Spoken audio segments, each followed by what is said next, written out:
The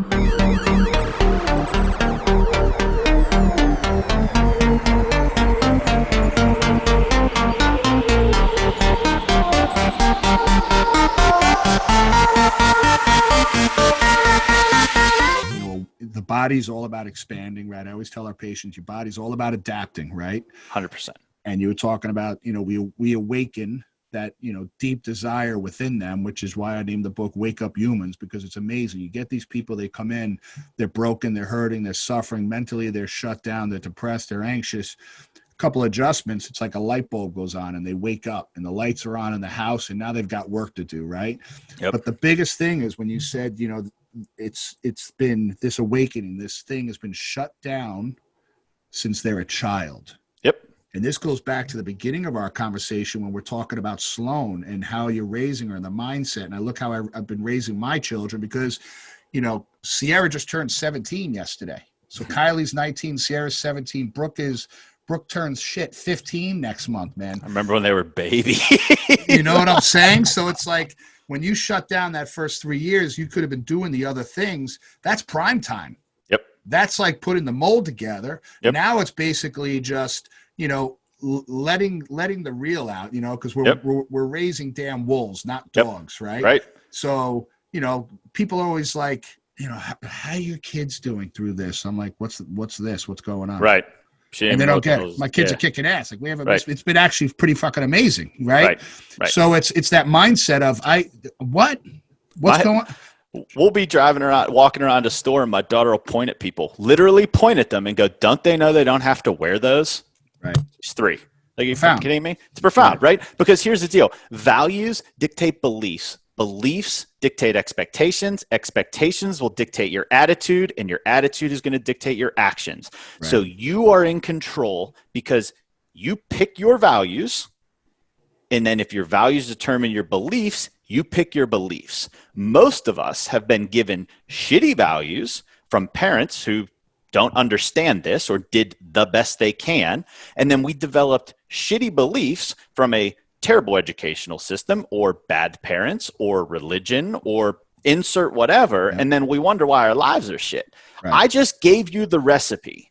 Forget about chiropractic, forget about healing, forget about juices and oils and all that stuff, right? Forget about all of it. I just laid out to you a step-by-step process of how to change the micro expression and get the macro to change, and you're in control of it. Rip the old concept out, put the new one in. It's literally that simple, but it's the hardest thing you'll ever do. Change your fucking values. Your beliefs then change, and then you go from there. So for the first 3 years, that's what she's developing. To me, nothing on this planet was more important than instilling values in her and then teaching her a belief system that is so strong that she literally can fall flat on her face and get up and brush her shit off and go. Because the only reason you think it hurts is because someone told you it's supposed to hurt. Right? The only reason that, I don't know. I go on and on about this with her, but she's developing that mindset of I am a badass and I can do what I want and I'm going to run and I'm going to scream and I'm going to dance. We try really hard not to suppress that because that's that innate building that's just waiting to fucking explode. And all we do all day, calm down, sit down, do this, do that.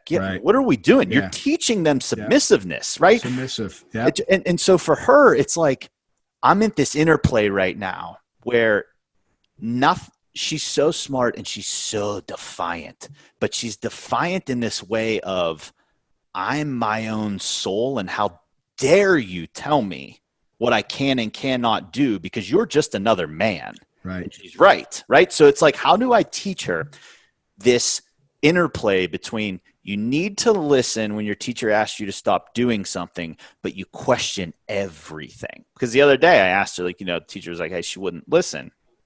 And I'm like, first off, what'd you ask her to do? Because it was probably stupid and she didn't want to. Right. But she's like, Sloan just wouldn't do it. And in my head, I know, right? And so Sloan's like, I don't think so. And she'll weigh the cost of, does this consequence matter for what I'm doing? I mean, for years now, we'll go, we'll get into this thing, right? And I'll be like,